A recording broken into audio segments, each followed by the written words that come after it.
कई बार जब हमारी जिंदगी में कोई समस्या आती है तो हमें लगता है कि भगवान ने सबसे बड़ी समस्या हमें ही दी है। बाकी लोग तो सुखी हैं, लेकिन ऐसा नहीं है। दुनिया में हर व्यक्ति की कोई ना कोई समस्या है। जिसकी जो समस्या है वही उसे हल कर सकता है। एक बार किसी गांव में एक संत आए। वे किसी की भी समस्या दूर कर सकते थे। सभी लोग जल्दी से जल्दी अपनी समस्या संत को बताकर उपाय जानना चाहते थे। नतीजा ये हुआ कि हर कोई अपनी समस्या के बारे में बोलने लगा। अचानक संत चिल्लाए, खामोश। सब चुप हो गए। संत ने कहा, मैं सबकी समस्या दूर कर दूंगा।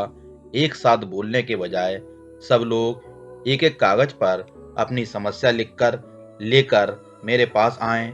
कुछ ही देर में संत के सामने कागजों का ढेर लग गया। संत ने कागजों को एक टोकरी में रखा और सभी को गोला बनाकर बैठ जाने को कहा। गोले के बीच में वो टोकरी रख दी जिसमें सभी लोगों ने अपने कागज डाले थे। संत ने एक आदमी की तरफ इशारा करके अपने पास बुलाया और कहा, यहाँ से शुरू करके सब बारी बारी से आएंगे और एक एक कागज इस टोकरी से उठा लेंगे, परंतु ध्यान रहे किसी को भी अपना कागज नहीं उठाना है। सभी लोग एक एक करके आने लगे और कागज उठा उठाकर अपनी अपनी जगह बैठने लगे। संत ने कहा, अब इस कागज में लिखी किसी दूसरे की समस्या पढ़ो।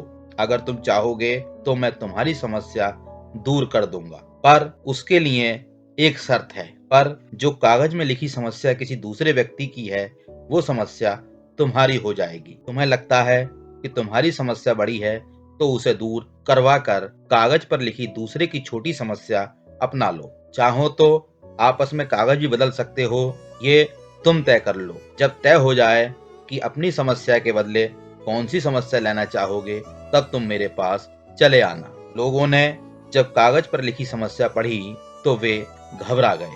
लोग एक दूसरे से कागज बदल बदल कर पढ़ने लगे। बार बार उन्हें लगता कि उनकी समस्या तो जैसी है वैसी है, पर इस नई समस्या का सामना वे कैसे कर पाएंगे।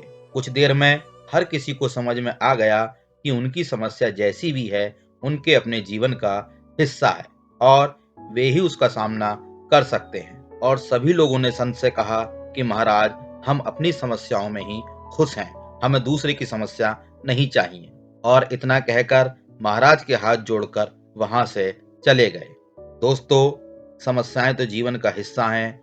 इनसे घबराने के बजाय इनका सामना करना चाहिए। जो समस्याओं से घबराता नहीं है वही जीवन में सफल होता है। सुख हो या दुख, आपको जो मिला है उसी में खुश रहना सीख लीजिए, क्योंकि दुनिया में हमारे दुख से भी बड़े दुख हैं जो हम नहीं अपनाना चाहेंगे। क्या आप भी इस कहानी को सुनकर भगवान से दूसरे की समस्या लेकर अपनी समस्या को देना चाहेंगे? यदि हाँ, तो कमेंट करके जरूर बताएं।